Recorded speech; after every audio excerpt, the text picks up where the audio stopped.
ইরানের রাজধানী তেহরানের গ্র্যান্ড মোসাল্লা মসজিদের সামনে জড়ো হয়েছেন লাখ লাখ বাসিন্দা।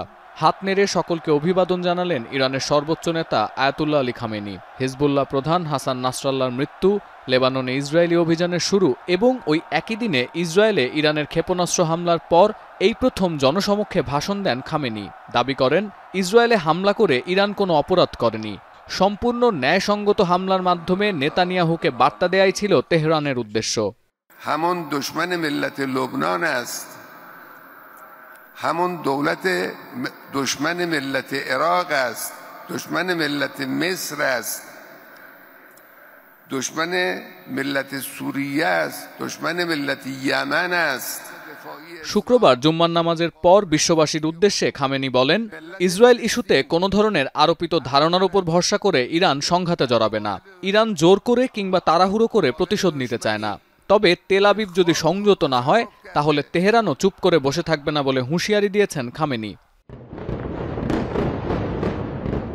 এদিকে বৃহস্পতিবার এক ভয়ঙ্কর রাতের সাক্ষী হল লেবাননবাসী। মধ্যরাতে রাজধানী বৈরুতে বেসামরিক যাত্রীবাহী বিমান অবতরণের কিছুক্ষণ পরেই ইসরায়েলি হামলায় কেঁপে ওঠে পুরো রাজধানী। এদিন দেশটিতে ২০টি হামলা চালায় ইসরায়েল, যার ১১টি ছিল বৈরুতে। হামলা হয়েছে বৈরুত বিমানবন্দরের কাছে। বোমা হামলার পর বন্ধ আছে লেবানন থেকে সিরিয়া যাওয়ার মূল সড়ক। ইসরায়েলের গণমাধ্যমগুলোর দাবি, হামলার টার্গেট ছিলেন হিজবুল্লাহ নেতা হাশেম সাফিউদ্দিন। হাসান নাসরাল্লাহ নিহতের পর সাফিউদ্দিন হিজবুল্লাহর হাল ধরবেন বলে ধারণা করছেন অনেকেই। যদিও সাফিউদ্দিন নিহত হয়েছেন কিনা এ বিষয়ে নিশ্চিত করেনি কোনো পক্ষই। এদিকে প্রতিরোধ যুদ্ধ চালিয়ে যাচ্ছে হিজবুল্লাহ। বৃহস্পতিবার ২৩০টির বেশি রকেট হামলা চালিয়েছে গোষ্ঠীটি। সঙ্গে ইরাক থেকে ইসলামিক রেজিস্ট্যান্স বাহিনী ড্রোন হামলা চালিয়েছে ইসরায়েলের দক্ষিণাঞ্চলে। যদিও হতাহতের কোনো তথ্য পাওয়া যায়নি। তবে ইসরায়েলে হামলার পর পাল্টা হামলার শঙ্কায় রয়েছে ইরান। দেশটির জ্বালানি অবকাঠামোতে হামলা না চালাতে সতর্ক করলেও একদিন পরই নিজের অবস্থান থেকে কিছুটা সরে এসেছেন জো বাইডেন। এখন এ নিয়ে আলোচনা চলছে বলে জানিয়েছেন মার্কিন প্রেসিডেন্ট।